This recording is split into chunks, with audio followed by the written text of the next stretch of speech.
ఇది main structure అండి కొలోజియంది. So ఈ స్ట్రక్చర్ హిస్టరీకి వెళ్ళాలంటే 70 to 80 AD మధ్యలో రోమ్లో కట్టారు ఇది.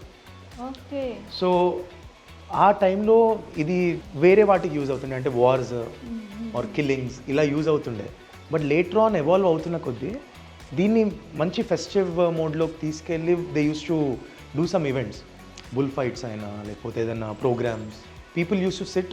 ఇది అది యాంఫీ థియేటర్ అండ్ సెంటర్లో మనకి యాక్టివిటీస్ జరుగుతుంది. అంటే ఇప్పుడు ప్రెసెంట్ సిచ్యువేషన్ బట్టి మనం ఇక్కడ సంగీత్ పెట్టుకోవచ్చు. నో సంగీత్ కాదు.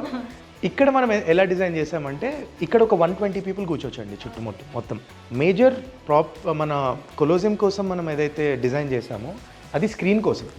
సో యాంఫీ థియేటర్ అక్కడ అందరు కూర్చొని ఇదంతా స్క్రీన్ అండి. సో ఇక్కడ ఐపీఎల్స్ అయినా మూవీస్ అయినా ఏదైనా చూసుకోవచ్చు. అదర్ దాన్ దాట్ మనం మెహందీ ఫంక్షన్స్ అయినా లేదా హల్దీ చేసుకోవచ్చు, మెహందీ చేసుకోవచ్చు. చాలామంది మా ఫ్యామిలీ వాళ్ళందరూ వచ్చి ఒక 60-70 మెంబర్స్ అంతాక్షరి ఆడుకున్నారు. మనం నేమ్ కూడా చేయలేము అది దేనికి యూజ్ అవుతుంది అని. వాళ్ళు ఇష్టం వచ్చినట్టు వాళ్ళు చేసుకుంటారు.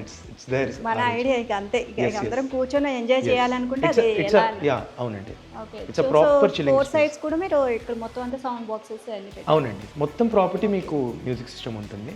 అండ్ ఆల్సో మేము ప్రతి ఆర్చ్ మీద ద కొలోజియం అని lighting, night time it is grandeur ఉంటుంది మీకు. అండ్ ఈ ప్లేస్ కి పేరే దేనికి దీని ద్వారానే పేరు వచ్చింది అని? Yes, this is called Colosseum in Rome. ఇది రోమ్లో కొలోజియం అంటారు. సో సేమ్ స్ట్రక్చర్ కాబట్టి మేము రిసార్ట్ పేరు కూడా కొలోజియం అని పెట్టాం. ఓకే.